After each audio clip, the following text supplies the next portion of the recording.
Nous sommes au dernier tournant d'un projet important que le gouvernement a initié depuis quelques années. Un projet qu'on appelle le projet de gestion intégrée des inondations urbaines au Sénégal, qui a vu la réalisation d'études importantes. Et parmi ces études, il y a la cartographie des zones inondables et du risque d'inondation au Sénégal, les mesures de solutions structurelles et non structurelles, la prévention avec l'équipement de certaines structures comme l'ANACIM d'un radar, de la DGPRE d'outils de surveillance des cours d'eau, mais et surtout ce qui nous réunit aujourd'hui pour l'ONAS qui a bénéficié d'un système d'information géographique métier, d'un GEMAO, mais également d'un système de télégestion qui permet aujourd'hui à l'ONAS de gérer les ouvrages par temps de pluie.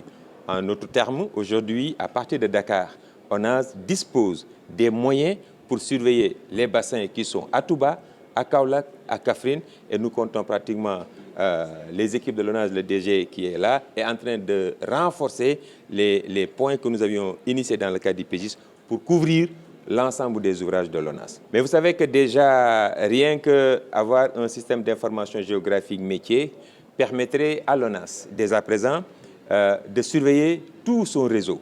Et avec la télégestion, à partir de la direction générale, à partir de la direction technique de Cambérène, il surveille le niveau des bassins à Touba. En quoi faisant? Par exemple, s'il voit que le bassin est en train de monter, s'ils reçoivent l'alerte de l'ANACIM pour dire que nous allons recevoir des pluies à Touba, supposons dans 2 heures ou dans 3 heures.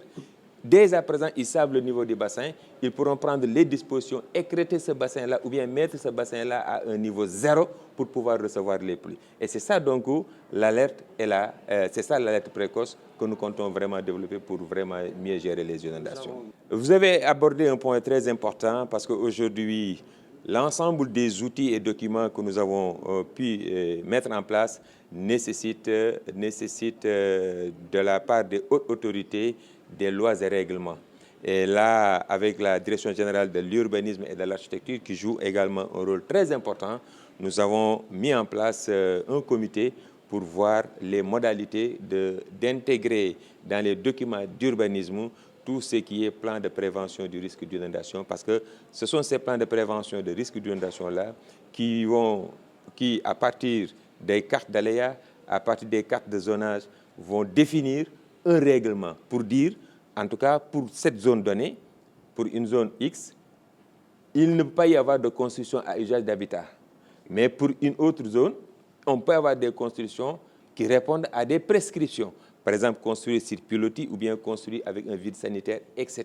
Ou bien encore faire un autre type d'aménagement, mais pas à usage d'habitation. Et là, Inch'Allah Rabbi, ça fait partie un peu des points que nous sommes en train de finaliser avec la Direction générale de l'urbanisme et de l'architecture, et notamment avec l'ensemble des membres et parties prenantes du Comité national de gestion des inondations.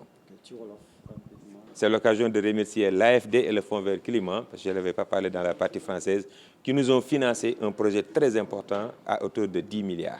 Oui, avant de revenir sur l'importance de l'activité, vous me permettez d'abord de remercier vivement l'AFD qui a contribué à la réalisation de ce projet, qui constitue un partenaire majeur en tout cas pour ONAS, disons avec des appuis multiformes, parce qu'il n'y a pas plus tard que 2 jours, on a tenu une réunion avec l'AFD dans le cadre de notre grand projet. Donc c'est le lieu aussi de dire un grand merci à l'AFD. Puis après, remercier vivement aussi la DPGI pour d'avoir d'abord réfléchi pour nous, parce qu'en fait, c'est dans la directive aussi du ministre de l'Hydraulique qui, en tout cas, qui a comme bréviaire, en tout cas, le décloisonnement des différentes structures. Voilà une tâche que nous devrions faire et que DPJ est en train de s'y acquitter, en tout cas, de façon, en tout cas, merveilleuse. Ceci dit, nous avons été invités ici justement parce que la DPJ a mis à la disposition de ONAS des outils performants de gestion de nos ouvrages. Parce que nous sommes, pour le comprendre, nous sommes à l'ère du numérique.